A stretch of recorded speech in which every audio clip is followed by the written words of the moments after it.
Assalamualaikum warahmatullahi wabarakatuh.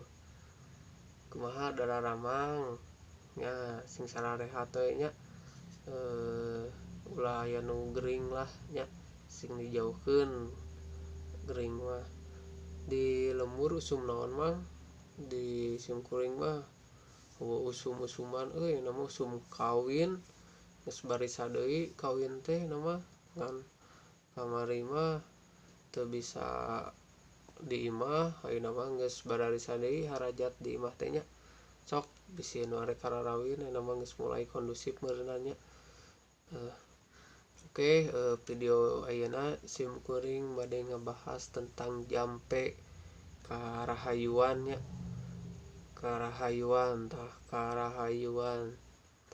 tapi sataacan kana jampena sim kuring seperti biasa nyuhunkeun di subscribe channel ieu nya di handap video ieu tulisan subscribe sok dipencet heula tombolna lamun misalkan atos nge-subscribe hatur nuhun. Mudah-mudahan video sim kuring ieu tiasa nyandak keberkahan sareng kamangfaatannya kangge sararea. Nah, sok pilih bade diserat jampena nya. Sok ieu jampe karahayuan. Bismillahirrohmanirrohim.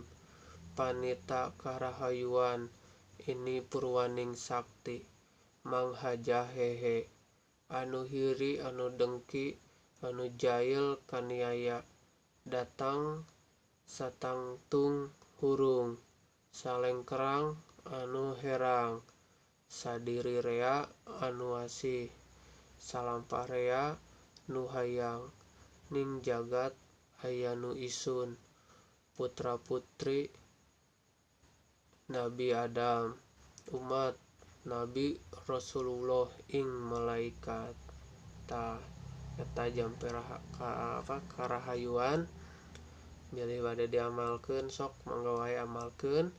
Da sim kuring mah mung tiasa ngawartosan hungkul sareng ngingetan nya ieu teh harta karuhun ti baheula anu tos aya jadi ameh henteu leungit nya tujuan sim kuring mah.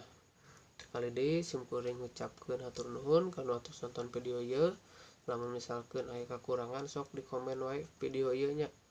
Lamun resep kana videonya tong heula pencet tombol jempolna tah aya gambar jempol pencet eta arek kaluhur arek kahandap utama telangkung bade dibagikeun sok mangga wae. Kan sim kuring moal bosen ngingetan tong hilap sodaqoh nya gado acis 5.000 sok sodakohkeun kaya di jalan anu keur ngabangun masjid ning dina lamit sok purageun ka dinya arek sabaraha wae ge nya.